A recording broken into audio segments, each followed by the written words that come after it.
Ouais. Et voilà, j'étais attiré un peu par tout ce qui était Zoro, etc.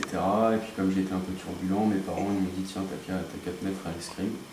Donc j'ai commencé l'escrime, et puis bon, je faisais plein d'autres sports à côté, et puis au fur et à mesure, on prend de l'âge, et ben, on enlève quelques sports, et puis on se concentre de plus en plus sur un. Et puis quand j'ai été à la fin du collège, je suis parti à Orléans en pôle espoir, donc c'est pour les jeunes de 14-18 ans. Donc j'ai fait mon lycée à Orléans en sport-études en gros. Et puis une fois que j'ai eu mon bac, après j'ai intégré le centre, c'est l'INSEP, ça s'appelle l'Institut National du Sport et de l'Éducation Physique. C'est un gros centre qui regroupe je sais pas, une trentaine de sports olympiques en fait. Donc il y a des infrastructures vraiment bonnes. Et puis voilà, une fois que je suis arrivé à l'INSEP, après ça va tout seul quoi, au fur et à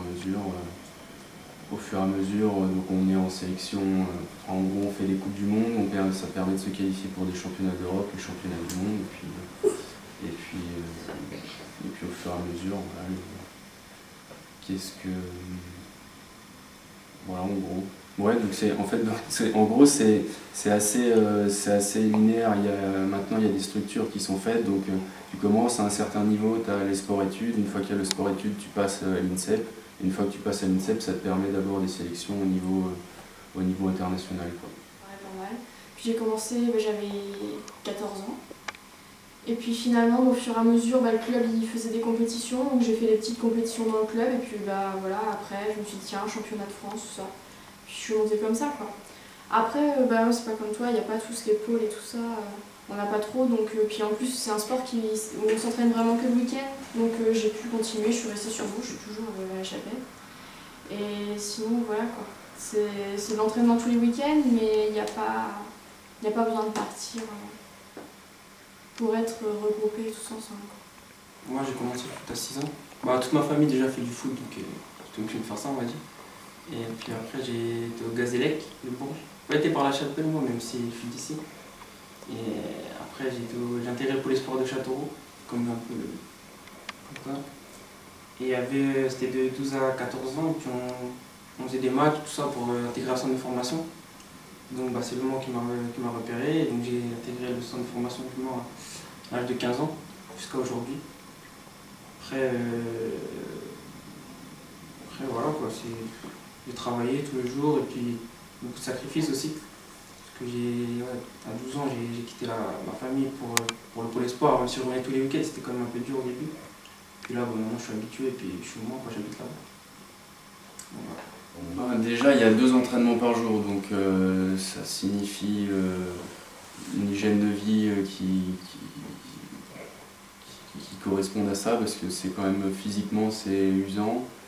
Mentalement aussi c'est usant, parce que suivre toute une saison, comme on joue une qualification, c'est un sport individuel quand même, donc ça veut dire que à chaque compétition il faut être meilleur que les autres pour pouvoir être sélectionné, etc. Donc nerveusement, parce que d'un autre côté on a besoin d'eux pour s'entraîner et pour progresser, mais on est quand même en concurrence avec eux, puisqu'il faut qu'on soit devant eux si on veut être sélectionné.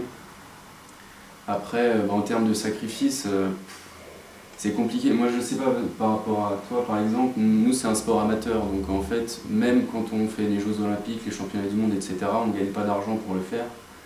Donc ça veut dire qu'à côté il faut quand même assurer à la fois pour le côté étudiant, et puis après pour trouver un boulot. Et trouver un boulot compatible avec le sport c'est compliqué. Déjà les 2 entraînements par jour, on peut déjà oublier, donc ça veut dire on passe qu'à 1 entraînement par jour. Donc bon, ça veut dire, si tu vas être aussi fort que les autres, il va falloir s'entraîner encore plus dur, parce qu'ils s'entraînent plus que toi, etc. Donc sacrifice, je dirais pas que c'est des sacrifices, parce qu'au final c'est quelque chose, c'est une passion, donc tu le fais pour le plaisir. Mais c'est un objectif que tu as en tête le matin quand tu te lèves et le soir quand tu te couches, parce que tu peux pas réussir à être performant si tu t'éparpilles à droite à gauche, quoi. Je pense que pour vous c'est un peu la même chose. Oui, c'est pareil, parce que nous, encore plus maintenant, parce que nous dans le monde professionnel, mais même quand on était en amateur en 19, CFA, il faut faire attention à ce qu'on mange, faire attention, on n'a pas la même enfance que certains, et puis c'est dur quoi, parce qu'on doit... Mais après il faut savoir ce qu'on veut. Si sûr que si tu veux sortir tous les soirs, tous les week-ends en boîte, boire de l'alcool et tout ça, c'est sûr que tu n'y arriveras pas parce qu'après, le bulletin physique, si tu joues, déjà c'est dur d'avoir sa place quand tu joues, alors si tu joues pas, que tu es sur le banc, tu reviens, c'est interminable. Le premier match, celui qui restera marqué pour moi, c'est le premier match en Ligue 2, c'est sûr. Après, les matchs contre l'Allemagne en équipe de France, c'est bien aussi. Moi, le plus grand, c'est le championnat du monde. Moi aussi, le championnat du monde, le championnat d'Europe.